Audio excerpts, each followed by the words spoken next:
Hello student, I am Raju Thackeray and welcome in excellent academy Kuradi. तो आज फिर से एक मेरा केमिस्ट्री का लेक्चर है और आज हम लोग चैप्टर को यहीं पर फिनिश करने वाले हैं। आज हमारा पूरा चैप्टर यहाँ पर ख़त्म हो जाएगा जिसका नाम है aldehyde ketone and carboxylic acid.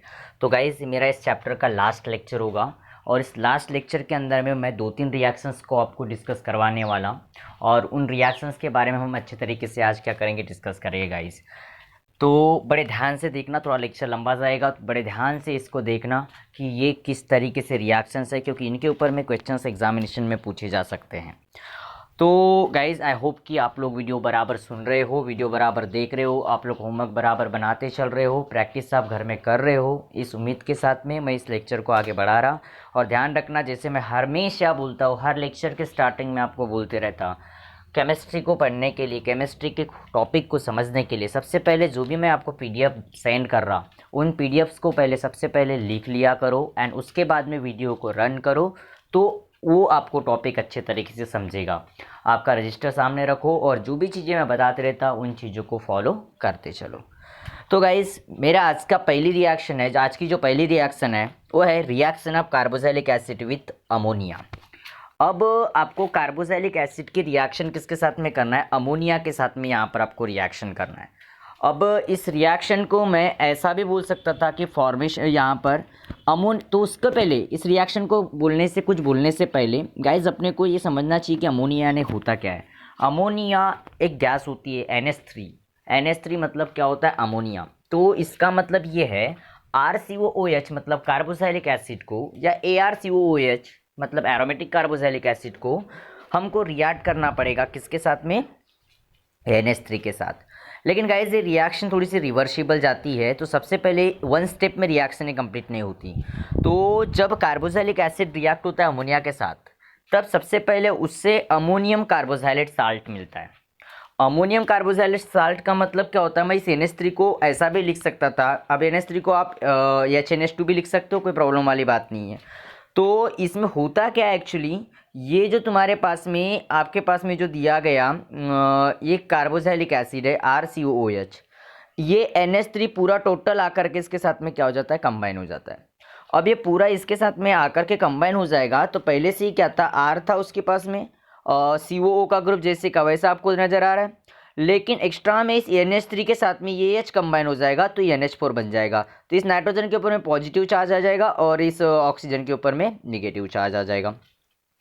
तो गाइज ये हो गया तुम्हारा एक अमोनियम कार्बोक्सिलेट या अमोनियम कार्बोक्सिलेट साल्ट जिसको बोल सकते हो, या अमोनियम कार्बोक्सिलिक एसिड भी इसको बोल सकते हो, कोई प्रॉब्लम वाली बात नहीं है। अब इसके बाद में उसका क्या करना है? डिहाइड्रेशन करना है। उसको स्ट्रॉन्ग हीटिंग करोगे आप लोग। क्या करोगे? स्ट्रांगली उसको क्या करोगे? हीटिंग करोगे। किसको? अमोनियम कार्बोक्सिलेट कॉम्प्लेक्स को, यानी उस साल्ट को। जब आप उसको स्ट्रांगली क्या करोगे? हीट करोगे, तब जाकर के गाइस वहाँ से क्या होगा? वाटर का मॉलिक्यूल एलिमिनेट हो जाएगा। मैं +H2 लिख सकता था, लेकिन गाइस मैंने एरो के ऊपर में दे दिया हो तो कोई प्रॉब्लम वाली बात नहीं है। अब यहाँ से क्या होता है कि ये 2 H यहाँ से बाहर हो जाएंगे और एक ऑक्सीजन, ये यहाँ के 2 H, NH4 में के 2 H, और उसके बाद में ये ऑक्सीजन यहाँ से क्या निकल जाएगा? बाहर निकल जाएगा। तो ये बन जाएगा RC डबल बॉन्ड O और क्या बन जाएगा? NH2 और RCONH2 मतलब क्या हो जाता है तुम्हारा? ये क्या हो जाता है? अमाइड बन जाता है। तो इसका मतलब यहाँ पर पहली प्रोसेस जो है रिएक्शन अमोनिया में, हमको सबसे पहले रिएक्शन करना है तो उसमें क्या बनाना है? अमाइड का फॉर्मेशन करना है। मतलब हम A नंबर पर क्या कर रहे हैं? अमाइड का फॉर्मेशन। ये जो किया हमने, ये किसका फॉर्मेशन है? अमाइड। तो मोटी मोटी 2-3 चीज़ें अमाइड के फॉर्मेशन के लिए ध्यान रखना कि सबसे पहले कार्बोक्सिलिक एसिड लेना है, अमोनिया के साथ में रिएक्शन करना है, उससे अमोनियम कार्बोक्सिलेट आयन बनता है। लेकिन हो सकता है कि वो रिवर्स भी जा सकता है, उससे कार्बोक्सिलिक एसिड और NH3 सेपरेट भी हो सकते हैं। और इसी वजह से फिर हम लोग क्या करते हैं? उसको हीटिंग करते हैं कार्बोक्सिलेट आयन को, और हीटिंग करने के बाद में वहाँ से डिहाइड्रेशन होता है। डिहाइड्रेशन मतलब वाटर मॉलिक्यूल का क्या हो जाता है? एलिमिनेशन हो जाता है, और इस वजह से वहाँ पर क्या बन जाता है? एक अमाइड बन जाता है, जिसको हम एसिड अमाइड बोलते हैं। ठीक है, तो इस तरीके से हमको अमाइड का क्या करना है? फॉर्मेशन करते चलना है।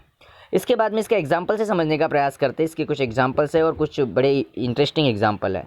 सबसे पहले मैंने एसिटिक एसिड लिया, कार्बोक्सिलिक एसिड, NH3 के साथ में रिएक्ट किया। इसको रिवर्सिबल कर लेना बच्चों, थोड़ा सा ये मेथड को यहाँ पर रिवर्सिबल कर देना। यहाँ मैंने डायरेक्ट एक एरो दिया हूँ, इसको थोड़ा सा रिवर्सिबल एरो एक और दे देना, ठीक है गाइस। इस तरीके से रिवर्सिबल एरो यहाँ पर आ जाएगा, ठीक है।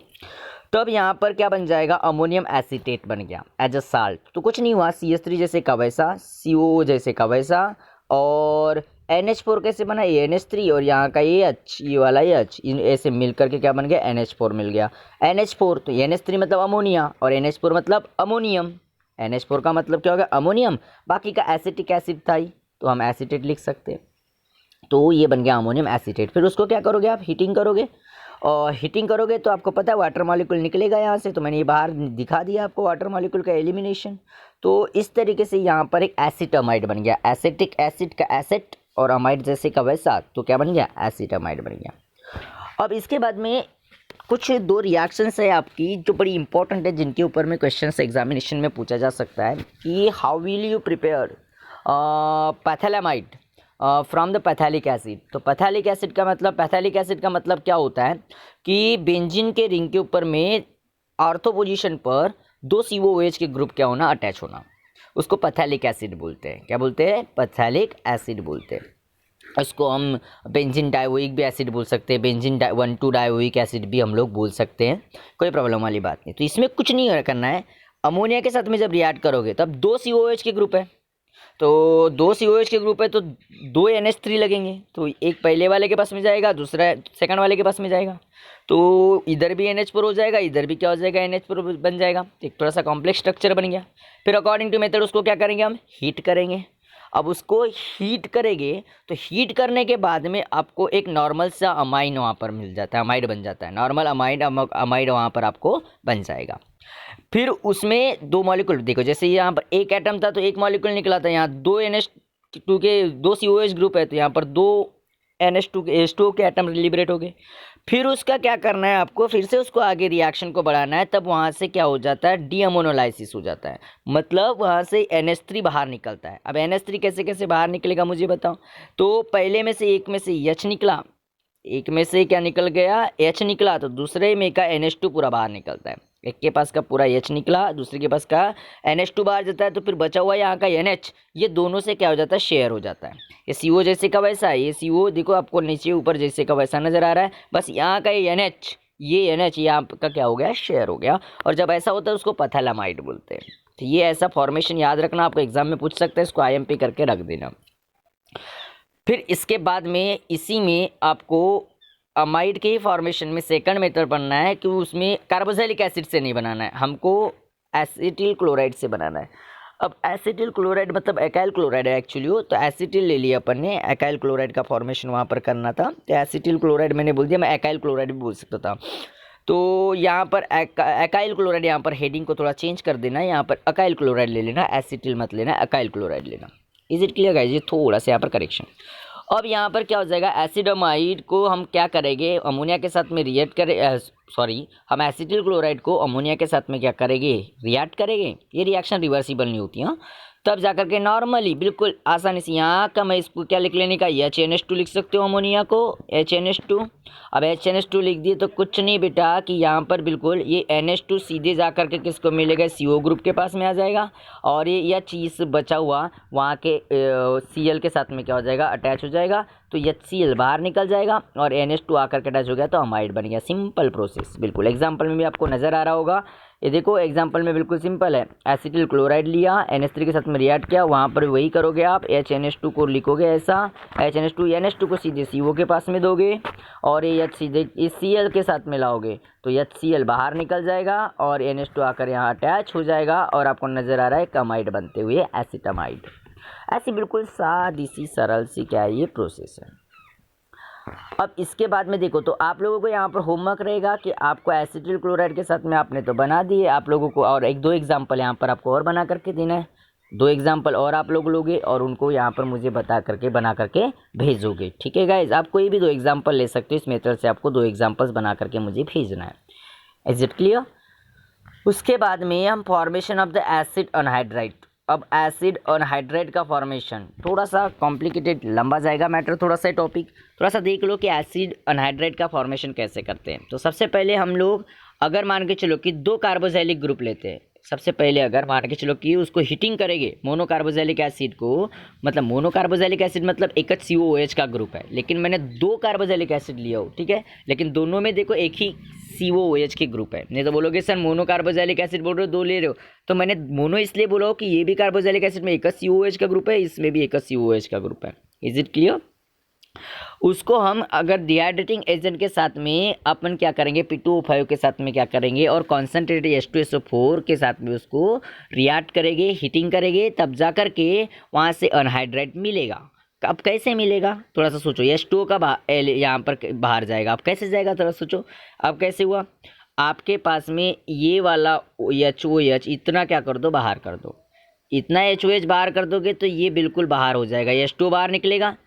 लेकिन प्रॉब्लम ये है, अगर H2O बाहर निकला तो एसिड अनहाइड्रेट बनता है, लेकिन फिर से अगर वो H2O अगर ऐड हो गया, देखो प्लस में दिखाई दे रहा है, अगर फिर से ऐड कर दोगे तो रिएक्शन रिवर्स हो जाती है, वापस चले जाती है रिएक्शन। मतलब अगर डिहाइड्रेशन करेंगे, इसका डिहाइड्रेशन करेंगे तो एसिड अनहाइड्रेट मिलेगा, मतलब वाटर का एलिमिनेशन करेंगे तो, लेकिन उसमें अगर मान के चलो कि वाटर ऐड हो गया तो फिर से क्या हो सकता है, कार्बोक्सिलिक एसिड दो मॉलिक्यूल सेपरेट हो सकते हैं।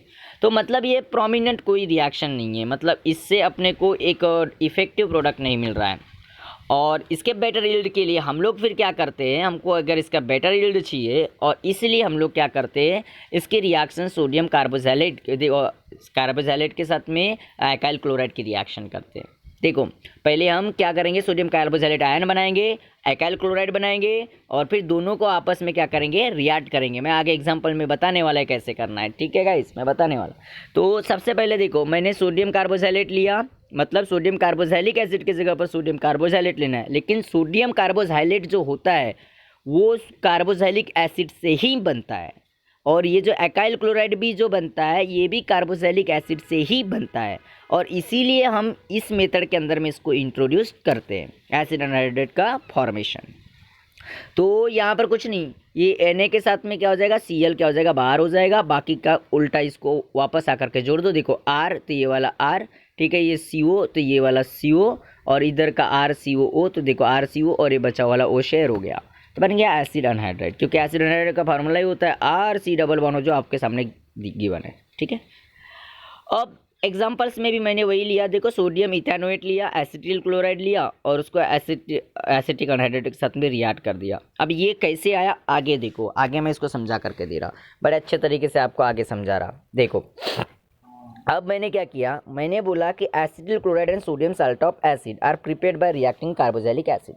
अब ये जो मेरे को सबसे पहले क्या करना पड़ेगा, एल्काइल क्लोराइड एसिटिल क्लोराइड बनाना पड़ेगा, एल्काइल क्लोराइड का जिसको बोल सकते हैं एल्काइल क्लोराइड बनाना पड़ेगा, और उसके साथ में सोडियम कार्बोक्सिलेट बनाना पड़ेगा। तो क्या होता है, सबसे पहले हम लोग क्या करते हैं, कार्बोक्सिलिक एसिड को SOCl2 के साथ में रिएक्शन करते तब एल्काइल क्लोराइड बनता है। आपको ये रिएक्शन पता है, और वहाँ पर आपको पता नहीं HCl और SO2 गैस भी क्या होती है, इवॉल्व होती है। मेथड पढ़ चुके, इसके पहले वाली मेथड को थोड़ा सा देख लेना, हमने एल्काइल क्लोराइड का फॉर्मेशन पढ़े है, इसका मेरा पहला वीडियो देख लेना गाइज, मेरे यूट्यूब चैनल पर आपको मिल जाएगा।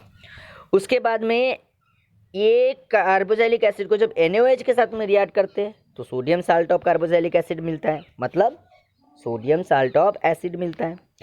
फिर इन दोनों को साल्ट और ये एसिटिल क्लोराइड को हम एल्काइल क्लोराइड को हम दोनों को आपस में जब रिएक्ट करते हैं तब जाकर के हमको क्या मिलता है, एसिटिक अनहाइड्रेट मिलता है, जैसे मैंने आपको पहले बताया हो। अब ये कैसे, तो एग्जाम्पल से और चीज़ें क्लियर कर लेंगे, इसकी एग्जाम्पल से और चीज़ें क्लियर करने का प्रयास करेंगे। देखो एक बार फिर से इसको बता देता हूँ, एक बार फिर से पहले इसको समझ लेते हैं। मैंने क्या किया, सबसे पहले RCOH लिया, मतलब कार्बोक्सिलिक एसिड लिया, SOCl2 के साथ में रिएक्ट किया, तब जाकर के RCOCl मिलेगा, और बचा हुआ HCl, एक HCl, ये यहाँ का H और ये यहाँ का Cl2 था, तो एक HCl बाहर, और SO के साथ में यहाँ का एक O, तो SO2, ऐसी दो गैसेस बाहर हो जाएगी। मेथड पढ़ चुके हैं। यहाँ पर RCOH के साथ में NaOH की रिएक्शन जब करेंगे तो ये आपको क्या मिलेगा कि RCOONA, क्योंकि यहाँ का NaO का ग्रुप सीधे आकर के इसको अटैच हो जाएगा CO को, और बचा हुआ NaOH बाहर निकल जाएगा, बचा हुआ सॉरी H2O बाहर निकलेगा। क्या बचेगा, H2O, क्योंकि यहाँ का OH और यहाँ का H, तो H2O बाहर निकल जाएगा। अब क्या होता है आगे चलकर फिर जा कर के ये यहाँ पर दोनों ये कंपाउंड आपस में रिएक्ट होते हैं। मतलब ये जो प्रोडक्ट बना है, ये देखो मैंने दो ऐसा दिया हूँ ना, ऐसा ये देखो, ये जो आपके बुक में भी ऐसे ही दिया है, ऐसा दिया हूँ ना, ऐसा दिया हूँ, मतलब इसकी रिएक्शन इसके साथ में की है अपन ने। Is it clear guys? इसकी रिएक्शन इसके साथ में की है, तब जाकर के आपको अनहाइड्रेट। तो आपको पता है आर सी ओ, फिर उसके बाद में RCONA था, तो ऐसा उल्टा करके ले लो RCOO, मतलब देखो RCOO और NaCl बाहर हो गया। अब एग्जाम्पल से और भी क्लियर समझेगा, देखो एग्जाम्पल से और क्लियर तरीके से समझाने का प्रयास कर रहा हूँ मैं इसको।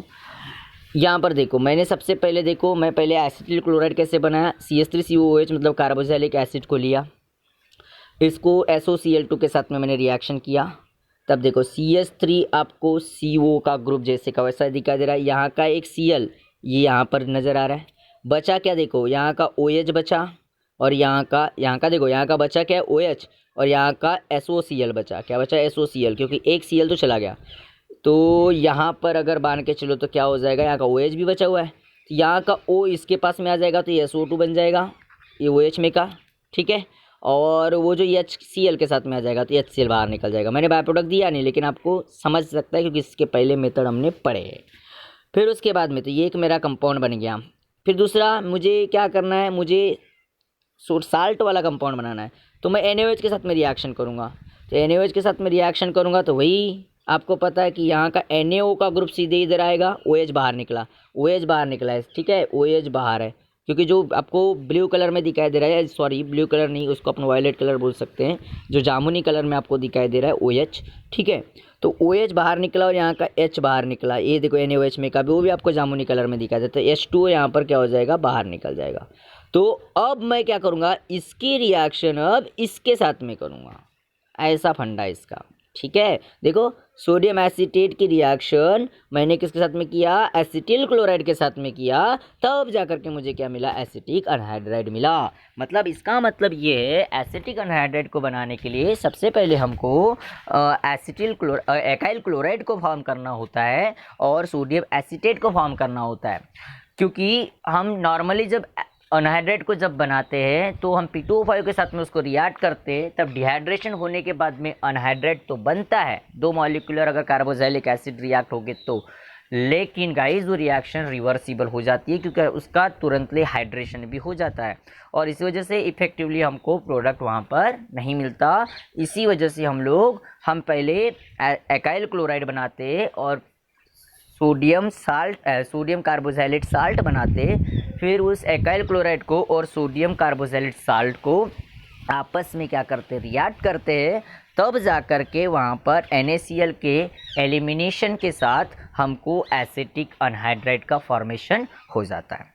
तो आपके लिए यहाँ पर दो होमवर्क, फिर से आपको यहाँ पर क्या करना है कि सोडियम प्रोपेनोएट के साथ में रिएक्शन करना है एसिटिल क्लोराइड की, और दूसरा होमवर्क ये है आपको सोडियम ब्यूटेनोएट के साथ में रिएक्शन करना है एसिटिल क्लोराइड की। लेकिन उसके लिए आपको एसिटिल क्लोराइड पहले बनाते हुए देखना पड़ेगा और सोडियम प्रोपेनोएट और ब्यूटेनोएट भी दिखाना पड़ेगा। मतलब आपके दोनों होमवर्क 3 स्टेप वाले होंगे, दोनों होमवर्क की रिएक्शन 3 स्टेप में जाएगी, और हर एक में आपको पहले बनाते हुए मुझे दिखाना है कि आपने पहले वो साल्ट और एसिटिल क्लोराइड कैसे बनाए। क्योंकि मैं एसिटिल क्लोराइड को एज इट इज़ रख रहा हूँ, सिर्फ मैं साल्ट चेंज कर रहा हूँ, इस चीज़ का ध्यान रखना है। तो एसिटिल क्लोराइड वाले मेथड तो आप यहीं से उठाओगे, और साल्ट का आपको बनाना पड़ेगा, और ज़्यादा कोई हार्ड नहीं है। अगर वीडियो को अच्छे से देखे हो, रिएक्शन समझ रहे हो, तो आपको ये चीज़ बहुत आसान जाने वाली है। तो चलिए गाइज नेक्स्ट और रिएक्शन की तरफ बढ़ते हैं। नेक्स्ट रिएक्शन हमारी है डीकार्बोक्सिलेशन ऑफ कार्बोक्सिलिक एसिड। अब guys decarboxylation of carboxylic acid आपको अगर पढ़ना है तो आपको डीकार्बोक्सिलेशन मेरे ख्याल से तो समझाने की ज़रूरत नहीं है। डीकार्बोक्सिलेशन का मतलब क्या होता है, एलिमिनेशन ऑफ कार्बन डाइऑक्साइड। अब आपको केमिकल रिएक्शन से क्या करना है, कार्बन डाइऑक्साइड का क्या करना है, एलिमिनेशन करना है, और कार्बन डाइऑक्साइड का एलिमिनेशन के साथ में आपको क्या बनाना है। अब वो क्या बनेगा तो उसको आपको देखते हुए चलना है। तो कार्बोक्सिलिक एसिड का डीकार्बोक्सिलेशन, अब मुझे बताओ कार्बोक्सिलिक एसिड का डीकार्बोक्सिलेशन तो बोला, तो सबसे पहले आपको पता है कि इसमें कार्बोक्सिलिक एसिड का आपको साल्ट बनाना है। इसमें भी आपको सबसे पहले साल्ट बनाना है। मैंने डायरेक्टली साल्ट ही चूज़ किया क्योंकि इसके पहले मैं आपको मेथड बता चुका हूँ, तो इस वजह से मैंने साल्ट ही यहाँ पर लिया। एक्चुअली ये क्या रहा होगा, पहले RCOOH की रिएक्शन हुई होगी NaOH के साथ, तब जा कर के क्या बना होगा, RCOO Na बना होगा। Is it clear? फिर उसको आप क्या करना है, आपको NaOH को रिएक्ट करना है उसके साथ में फिर से। और फिर देखो ये जो बना है ना, ये जो आपके सामने नज़र आ रहा है ये RCOONA, ये कैसे बना है मैंने पहले से बताया। यहाँ भी पहले क्या हुआ होगा, RCOOH प्लस क्या हुआ होगा, NaOH, क्या हुआ होगा, NaOH। तो फिर क्या बना होगा, उससे ये बना, ठीक है। अब फिर इसके बाद में ऐसा लिख सकते हो, अब अपने रजिस्टर के ऊपर में ऐसा भी लिख सकते हो। अगर आपको डायरेक्टली RCONA से नहीं लेना है तो आप पहले RCOH की रिएक्शन NaOH के साथ में करो, कोई कैटालिस्ट मत लो, और फिर उससे क्या मिलेगा, RCOONA मिलेगा। फिर क्योंकि कन्फ्यूजन ऐसा हो सकता है आपको कि कार्बोक्सिलिक एसिड से बोल रहे हो सर और आप सीधे उसका साल्ट ले रहे हो, फिर ये कैसा कार्बोक्सिलिक एसिड की मेथड है ना, ये कन्फ्यूज़न आपके माइंड में आ सकता है। और इसी कन्फ्यूज़न को मैं दूर करने के लिए आपको बताया पहले क्या हुआ है, ये मेथड का इनिशिएशन जो स्टार्टिंग पॉइंट कहाँ से है, RCOOH से, वो NaOH के साथ में रिएक्ट हुआ है, और फिर उसका क्या बना है, स्टार्टिंग में पहले क्या बना है, साल्ट बना है। स्टार्टिंग में क्या बना है, साल्ट, और वो एक्चुअली ऐसा होता है। और फिर हमने उसमें क्या कर दिए कि CuO मतलब कॉपर ऑक्साइड को क्या कर दिया, हमने ऐड कर दिए, और NaOH फिर से वहाँ पर उस कंटेंट में था, तो उस आपस में फिर रिएक्शन हुई। तो कुछ नहीं, NaOH में का ये H, ये सीधे अल्काइल ग्रुप की तरफ जाता है और अल्केन बनता है। ये 11th क्लास में भी पढ़े हमने, ये मेथड 11th क्लास में भी पढ़े। R के पास में सीधे, और सॉरी 11th क्लास में तो 11th क्लास में हमने 12th में भी पढ़े। हमने इस मेथड को हैलोजन डेरिवेटिव ऑफ अल्केन में, हैलोजन डेरिवेटिव ऑफ अल्केन में हमने प्रिपरेशन ऑफ अल्केन में पढ़े, प्रिपरेशन मेथड में पढ़े होगे इस रिएक्शन को, अल्केन का फॉर्मेशन मेथड थी, वहाँ पर अपने पढ़े। और दूसरी बात, हमने इस मेथड को और कहाँ पढ़े, 11th क्लास के अल्केन चैप्टर के अंदर में हमने इस मेथड को पढ़े, हाइड्रोकार्बन्स के अंदर में, ठीक है गाइस।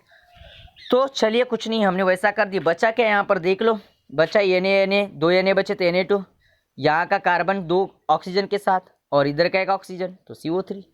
तो ऐसा Na2CO3 मतलब सोडियम कार्बोनेट क्या हो गया, बाहर निकल गया, वहाँ से क्या हो गया, एलिमिनेट हो गया। आपको जो नज़र आ रहा है आपके स्क्रीन के ऊपर में आपको दिखाई दे रहा है गाइज। तो ऐसा बिल्कुल सिंपल एग्जाम्पल भी वही बड़ा ईजी है।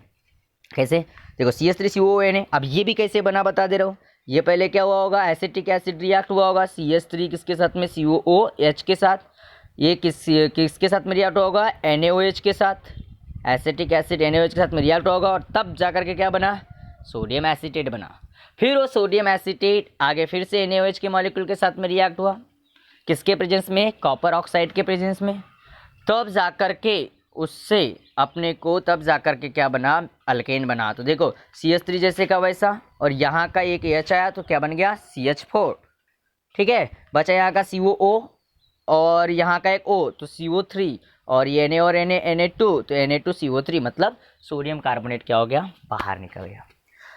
इसमें भी आपको होमवर्क ये है कि आपको इसमें होमवर्क ये बनाना है कि आपको मुझे यहाँ पर प्रोपेन का फॉर्मेशन करके देना है, और ब्यूटेन का, यानी ब्यूटेन, आपको प्रोपेन और यानी ब्यूटेन का फॉर्मेशन इस मेथड से करके देना है। और तीसरा और ऐड कर लो इसके अंदर में, मुझे यहाँ पर आइसोप्रोपेन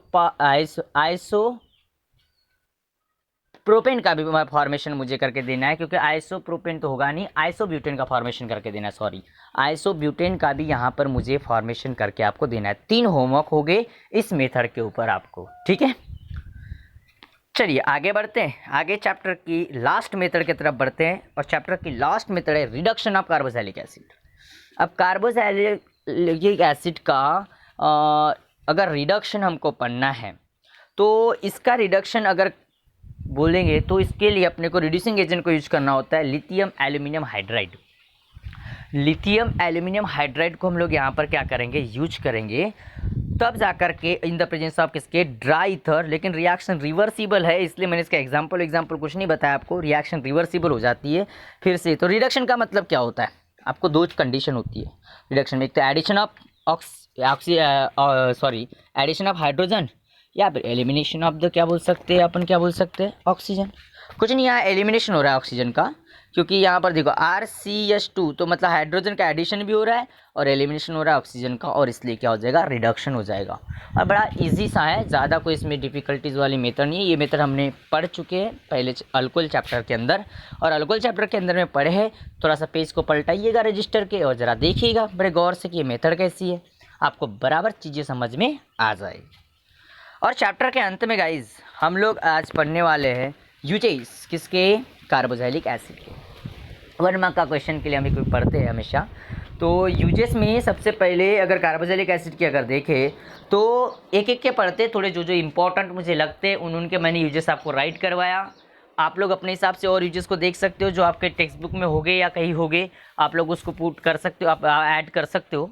मुझे जो लगा मुझे बताना चाहिए वो मैं आपको यूजेस बताते हुए चल रहा। तो मिथानोइक एसिड जो होता है, मिथानोइक एसिड मतलब फॉर्मिक एसिड है, ये यूज होता है किसके अंदर, रबर के अंदर। रबर आपको पता है ना, रबर बनाने के लिए, टेक्सटाइल कपड़ों के अंदर। उसके बाद में डाइंग, मतलब डाई आपको पता है लगाते हो, बहुत सारा डाइंग करते हो आप लोग, लेदर्स वगैरह हो गए। एंड इलेक्ट्रोप्लेटिंग मतलब आपको पता है कि ये एक मेटल को प्रोटेक्ट करने की प्रोसेस है। क्योंकि मेटल को प्रोटेक्ट करने के लिए हम लोग क्या करते हैं, जो नॉन रिएक्टिव सब्सटेंस है उसको कोटिंग करते हैं।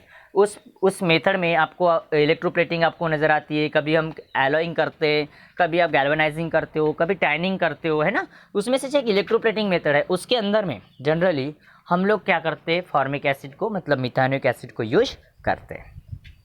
दूसरी तरफ ethanoic acid is used as a solvent.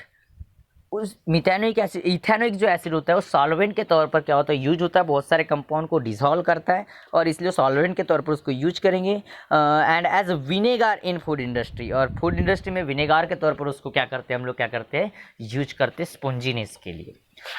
उसके बाद में आपको हेक्सानोइक एसिड जो होता है is used in the manufacture of nylon 66। Nylon 66 जो होता है, नायलॉन आपने सबने देखे हो, और वो नायलॉन 66 के अंदर में जनरली हेक्सानोइक एसिड का आपको वहाँ पर फॉर्मेशन होते हुए दिखाई देता है। सॉरी, हेक्सानोइक एसिड से उसका फॉर्मेशन होते हुए दिखाई दे सकता है। और ये नायलॉन 66 का अगर आपको स्ट्रक्चर देखना है तो आप बायोमोलिक्यूल्स चैप्टर की तरफ देख लो। बायोमोलिक्यूल्स चैप्टर में आपको हेक्सानोइक एसिड का आपको क्या मिल जाएगा, स्ट्रक्चर आपको मिल जाएगा, आप देख सकते हो। सॉरी, नायलॉन 66 का आपको स्ट्रक्चर वहाँ पर मिलेगा। उसके बाद में ईस्टर जो होता है, तो ईस्टर ऑफ बेंजोइक एसिड मतलब बेंजोइक एसिड का जो ईस्टर होता है ये परफ्यूम्स के अंदर में यूज होता है। परफ्यूमरी जो बनाते हैं उनके अंदर में हम बेंजोइक एसिड का ईस्टर लेते हैं, मतलब वो ईस्टर बेंजोइक एसिड से बना हुआ होगा, इसलिए उसमें यूज हो सकता है। Sodium benzoate prepared from the carboxylic acid. Sodium benzoate जो प्रिपेयर्ड होता है किससे, कार्बोक्सिलिक एसिड से, जिसको हम यूज करते हैं फूड प्रिजर्वेटिव के तौर पर, मतलब खाना को जो लंबा समय तक के यूज करने के लिए हम लोग उसको क्या कर सकते हैं, सोडियम बेंजोएट को हम लोग यूज कर सकते हैं, और वो सोडियम बेंजोएट हमेशा कार्बोक्सिलिक एसिड से ही फॉर्म होता है। एंड हायर फैटी एसिड, जो higher fatty acids are used for the manufacturing of soap. आपको पता है कि सोप वगैरह बनाने के लिए साबुन किसको पसंद नहीं, सब आप यूज़ करते हो। तो सोप एंड डिटर्जेंट को बनाने के लिए हमको पता है ना, कार्बोक्सिलिक आयन लगता है, और कार्बोक्सिलिक आयन्स वगैरह फॉर्मेशन किससे होता है, कार्बोक्सिलिक एसिड से बनते हैं। तो इस तरीके से हम लोग ये यूजेस हम लोग हमारे है कार्बोक्सिलिक एसिड के, जो मुझे लगा मैंने आपको जितने यूजेस बता सकता था, बताना ज़रूरी समझा उतने बताया, आप इसमें ऐड कर सकते हो अपने हिसाब से। तो गाइस इस तरीके से हमारा चैप्टर यहाँ पर क्या हो गया, ख़त्म हो गया। अब इस चैप्टर का आपको ख़त्म होते ही मैं बता दूँ, आपको जो भी क्वेश्चन डिफ़िकल्ट लगते हो, जो भी क्वेश्चन आपको डिफ़िकल्टीज आ रही है, तो आप लोग मुझे पूछ सकते हो, मैं आपको बताने का प्रयास करूँगा। और गाइस स्टडी हार्ड, सबसे पहली बात आपको स्टडी अच्छे तरीके से करना है। स्टडी आपको आगे लेकर के जाएगी, एक चीज़ याद रखना, क्योंकि जो मेहनत करेगा वो आगे बढ़ेगा, और जो मेहनत नहीं करेगा वो पीछे जाएगा। और एक बात याद रखना कि हमें सफलता आसानी से नहीं मिलती, सफलता मिलने के लिए बहुत दिन और रात हमको एक करना होता है, स्टडी बहुत अच्छे तरीके से करना होता है। मुश्किलें हर किसी के लाइफ में होती है, तकलीफ़ें हर किसी के लाइफ में होती है, लेकिन स्टडी अगर नहीं करोगे और तकलीफ़ों से डर जाओगे, मुश्किलों से डरोगे, तो शायद आप आगे नहीं बढ़ पाओगे। एंड आपको पता है कोरोना टाइम है, और कोरोना टाइम की वजह से हम लोग ऐसा ऑनलाइन स्टडी कर रहे हैं। तो ऐसा नहीं कि एक्सक्यूज़न कि कोरोना टाइम ऑनलाइन की वजह से हम पढ़ नहीं पा रहे, ऐसा नहीं होता। पढ़ने वाला बच्चा पढ़ लेता है, क्योंकि आपको मीडियम क्या है पढ़ने के लिए वो मैटर नहीं होना चाहिए, आपको करना क्या है ये मैटर होना चाहिए आपके सामने। और चाह है तो राह है, चाह नहीं तो राह नहीं। Is it clear, guys? Thank you guys for watching my video. Thank you so much.